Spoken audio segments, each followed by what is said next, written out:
Welcome to our channel. Today we how to subscribe with FreshBooks for tracking coverage related payments, quick tutorials. Once there, click on the Get Started button. You will see various plans available. Choose the plan that best suits your needs. After selecting a plan, click on Select Plan. Fill in your email address and create a secure password. Next, enter your business name and select your country. Then, click on the Create Account button to proceed. After creating your account, you will be directed to the Setup page. Here, you will need to provide additional details about your business structure. Fill out your billing address to ensure accurate invoicing. Once you have completed the required fields, click Continue. Next, you will need to set up your payment. Select the payment method you prefer from the provided options. Follow the prompts to securely connect your payment method. After your payment method is set up, navigate to the Invoices section on the dashboard.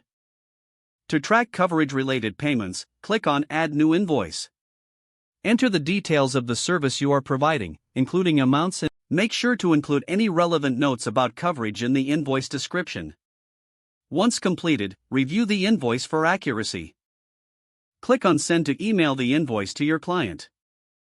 As your client pays, FreshBooks will automatically track these payments for you.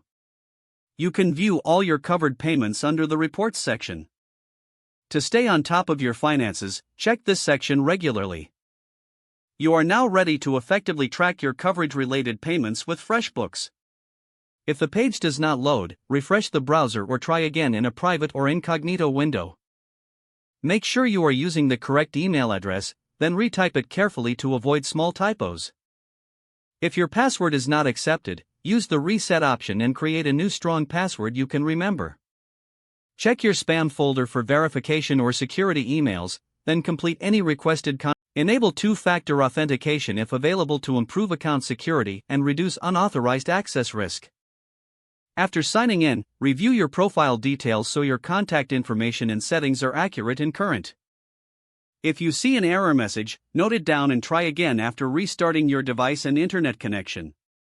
Don't forget to like this video and subscribe to our channel for more step-by-step tech guides.